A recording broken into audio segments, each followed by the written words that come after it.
ശ്രീനാരായണ ഗുരുദേവന്റെ 171-ാം ജയന്തിയുടെ സന്ദേശം വിളിച്ചറിയിച്ച് SNDP യോഗത്തിന്റെ ആഹ്വാനപ്രകാരം രാജാക്കാട് SNDP ശാഖായോഗത്തിന്റെ നേതൃത്വത്തിൽ പതാക ദിനാചരണം സംഘടിപ്പിച്ചു. ശ്രീനാരായണ ഗുരുദേവന്റെ ജയന്തി ആഘോഷം ഇത്തവണ ആത്മീയ ഉണർവോടെ വിപുലമായി നടത്തപ്പെടുന്നതിന്റെ ഭാഗമായിട്ടാണ് പതാക ദിനാചരണം സംഘടിപ്പിച്ചത്. രാജാക്കാട് 1209 നമ്പർ SNDP ശാഖയുടെ നേതൃത്വത്തിൽ സംഘടിപ്പിച്ച പരിപാടിയിൽ ശാഖാ പ്രസിഡന്റ് B. സാബു വാവലക്കാട്ട് പതാക ഉയർത്തി.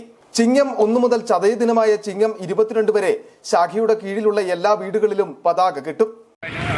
ജയന്തിയുടെ ഭാഗമായിട്ട് ഇന്ന് പതാക ദിനമായി ആചരിക്കുകയാണ്.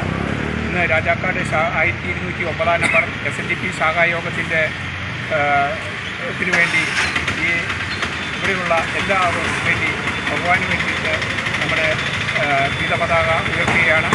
കൊടിയേറ്റ് ചടങ്ങിൽ ശാഖാ vice president VS Biju Vettukallamakkal, secretary KP Sajeev കണ്ണശ്ശേരിയിൽ, വനിതാ സംഘം president Deepa Shibu Varikkatharappel, secretary Shubha Vaiju Manalel, youth movement president Sreeraja മധുരമറ്റത്തിൽ, ജോയിന്റ് സെക്രട്ടറി അനൂപ് മൂലംകുഴിയിൽ, ശാഖാ ഭാരവാഹികളായ വിജയൻ വെള്ളച്ചാലിൽ, സുർജിത് തകിടിക്കൽ, ഷൈൻ പുളിക്കൽ, സുഭി ഭാസ്കർ, റെജി പുത്തൻപുരയ്ക്കൽ, അനുലാൽ വേട്ടോങ്കുന്നൽ, മോഹനൻ സാക്ഷാങ്കുന്നൽ, മോഹനൻ വട്ടമുറിയിൽ, ഷിബു തേക്കുംകാട്ടിൽ, ദിബിൻ രാജ് കലവനാക്കുന്നൽ, വനിതാ സംഘം, യൂത്ത് മൂവ്മെന്റ്, കുടുംബയോഗം ഭാരവാഹികൾ തുടങ്ങിയവർ പരിപാടിയിൽ പങ്കെടുത്തു.